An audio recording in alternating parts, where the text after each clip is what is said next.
We have to talk about a genuinely terrifying admission from Jaylon Johnson that changes everything for this defense. But that is just the start. The state of Indiana has officially entered the chat, and they are not asking nicely, they are trying to steal our Chicago Bears. And if that wasn't enough chaos for one show, we just received a catastrophic injury update for our biggest rivals. The Green Bay Packers have lost their biggest superstar, the man they traded the farm for, and it changes the entire power dynamic of the NFC North heading into this Saturday. But first, listen to me closely. If you want the Bears to smell blood in the water and absolutely crush the Packers this Saturday, smash that like button right now. Let's show the algorithm that Bears fans are the most passionate fanbase in the league. Share this video with a friend, and hit that subscribe button so you never miss a beat. Let's get straight into the nightmare scenario regarding Jaylon Johnson. We all know who he is. He is the heartbeat of this secondary. He is the guy we pay the big money to, the lockdown corner, the eraser. But we just got some comments from him that are, quite frankly, alarming. According to reports coming out of Hallis Hall, Jaylon explicitly stated that he has not felt like himself since returning from that groin and core injury 3 games ago. He didn't mince words. He said, quote, "Certain movements don't feel like they used to." He admitted he's trying to get back to being dominant, but he's not there yet. As a fan, how much does it scare you to hear your best defender say he physically can't move the way he needs to? That is a rhetorical question, because I know the answer is terrifying. We are talking about a player who missed training camp, missed the preseason, came back, got hurt again, and has barely had any consistent rhythm all year. When you look at the tape, it backs up exactly what he's saying. The explosion isn't quite there. The fluidity in his hips when he has to turn and run just isn't what we are used to seeing. In his 3-game return, he's posted 6 total tackles and 1 interception. Now, that interception against the Browns was smooth, I'll give him that. But the overall stats? They are not the all-pro numbers we saw in 2023 and 2024. He's battling through rust, and more concerningly, he's battling through a body that is screaming at him to slow down. And this brings up a massive frustration. Why are we pushing him? When you sign a guy to a nearly $20 million contract, you are investing in his long-term dominance. Jaylon is a competitor. He wants to be out there. But if he's telling the media, certain moves don't feel right, that means he's probably feeling even worse behind closed doors. Cornerback is the most athletically demanding position on the field. If your core is compromised, you cannot react to elite receivers. 90% is not good enough, it gets you burned. We need him healthy for the long haul, not just grinding through pain in December. Now, let's pivot to the story that has the entire city of Chicago in an uproar. The stadium saga has taken a wild turn. We reacted to Kevin Warren's open letter recently, where he essentially threatened to look elsewhere if the lakefront deal doesn't happen. Well, guess who was listening? The governor of Indiana. Mike Braun, the governor of Indiana, wasted absolutely zero time responding. He put out a statement that felt like a direct challenge to Illinois. He effectively said, "Hey, if you don't want them, we'll take them." He talked about Indiana's pro-business climate and explicitly stated he is ready to work with the Bears to build a new stadium in Northwest Indiana. He ended his statement with 4 words that should send a chill down the spine of every Illinois politician. Let's get it done. This is not just smoke anymore, this is fire. For those of you who know the region, Northwest Indiana has exploded in the last decade. It's booming. There is transportation.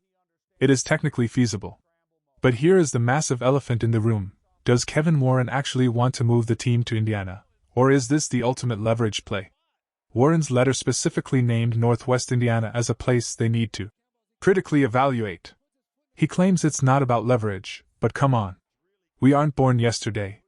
He is painting a picture of a future where the Chicago Bears become the Northwest Indiana Bears, and he's waiting to see if the city of Chicago flinches. So, I have to ask you guys the most important question of the day, and I want you to flood the comments with your answer on this one because the team definitely monitors fan sentiment. Type C if you think they absolutely must stay in the city of Chicago proper. Type A if you still believe Arlington Heights is the best move. Or type NW if you would actually be okay with a move to Northwest Indiana if it meant a better stadium. I am genuinely curious where the fanbase stands. The idea of leaving the state entirely feels wrong to me. We aren't the Jets or Giants playing in New Jersey. We are the Chicago Bears. The history, the legacy, the identity, it's tied to Illinois. Losing the Bears would be a catastrophic economic blow to Chicago, but more than that, it would be a blow to the soul of the city. Let me know what you think. Finally, we have to look ahead to this Saturday because the enemy is dealing with some significant issues. We have critical injury updates on the Green Bay Packers, and one of them is an absolute game-changer. First, let's talk about Micah Parsons. Yes, Micah Parsons. We all remember the blockbuster trade. The Packers sent massive draft capital to bring him in to be the final piece of their championship puzzle. But reports are now confirming he is out. The source indicated he is dealing with a major injury. Reports confirm he tore his ACL recently. This is monumental. Micah Parsons is a game wrecker. He is the guy who ruins your offensive game plan. With him out of the lineup, the Packers' pass rush is significantly less scary. That means Caleb Williams might actually have time to sit in the pocket and go through his reads. You never cheer for injuries, but you have to acknowledge the reality. Green Bay's defense is not the same without him. This is a massive opportunity for the Bears to exploit a weakened defensive front. But the news doesn't stop there. Josh Jacobs is also hurting. He has been dealing with knee pain, and admitted, "For me, it's harder to watch the games than to play hurt." He is clearly fighting through it, having aggravated the injury against the Broncos. Why does this matter? Because Josh Jacobs is the engine of their offense. If his knee issues slow him down even a fraction of a step, the Packers lose their safety blanket. We need to prepare like he's playing at 100%, but if he's hobbled, that is a massive advantage for our defense. However, it's not all good news. Christian Watson is back. After a scary trip to the hospital in Denver recently, he is back on the practice field. This guy cooked our secondary last time. He has that rare size and speed that gives defensive backs nightmares. If he plays, it brings us right back to Jaylon Johnson. If Jaylen isn't 100%, and Watson runs a deep post, that is a matchup that could decide the game. This Saturday is going to be a war.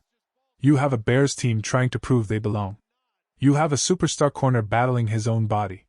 You have a stadium controversy crossing state lines. And you have a Packers team that is banged up, missing their best pass rusher in Parsons, with a hobbled running back in Jacobs. The Bears have to smell blood in the water. This is the moment where you punch the bully in the mouth. You don't let Josh Jacobs get going. You take advantage of the fact that Micah Parsons isn't there to wreck the game. I want to hear from you. What is your prediction for Saturday? Do the injuries to Green Bay make you more confident? Let me know the score prediction down below. Thank you so much for hanging out and breaking down this news with me. Remember to like, subscribe, and drop that comment about the stadium. Until next time, stay passionate, stay loud, and bear down.